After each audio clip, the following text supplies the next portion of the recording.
देखो बाबू, मान ज्ञात करना है क्लास 8 का एक्सरसाइज 4.1 का थर्ड क्वेश्चन है ना।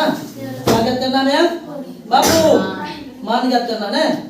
चलो ध्यान समझना, ये 2 है, 2 के पावर -1 के पावर 5 ऑलरेडी जिसका तस्वीर है बोलेगा मल्टीप्लाई जिसका तस्वीर 32 को कहाँ लिख सकते हो 2 के पावर में लिखना, क्योंकि 2 यहाँ है ना ऑलरेडी, जैसे 2 के पावर 5 लिख सकते हैं। अब बोलोगे सर कैसे?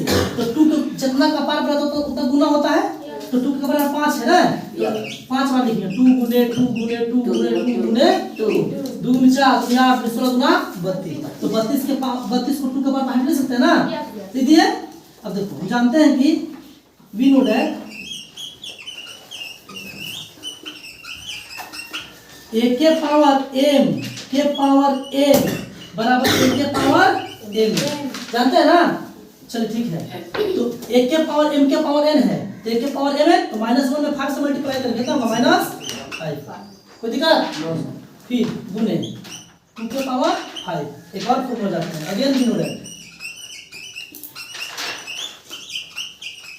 कैप्चर हो रहा नीचे देखो तो वी नो दैट क्या जानते हैं, क्या जानते हैं जी? a के पावर m गुने a के पावर n बराबर a के पावर m प्लस n, कोई दिक्कत है? देखिए यहाँ जो है नंबर प्राइम नंबर यहाँ भी है, यानी कि a, कोई दिक्कत? a के पावर n हलाने की जगह a के पावर m गुने a के पावर n बराबर a के पावर m प्लस n, तो a के जगह पर काची है 2, अच्छी है 2, अब m के जगह पर काची है -5, अलग से कितना है, m के जगह पर काची है 5।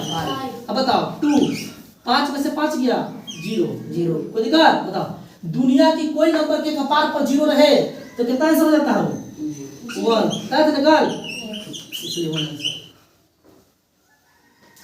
फिर समझो, देखो यार 2 के पावर -1 के पावर 5 गुने 32, तो 2 के पावर a के पावर m के power n equal to a के पावर mn है ना, तो a के पावर mn तो -1 में 5 से मल्टीप्लाई -5, फिर गुने 2 के पावर 5, फिर जानते हैं a के पावर m गुने a के पावर n बराबर a के पावर m प्लस n, तो a के जगह पर क्या चाहिए 2, m के जगह पर -5, n के जगह पर 5, कोई दिक्कत नहीं।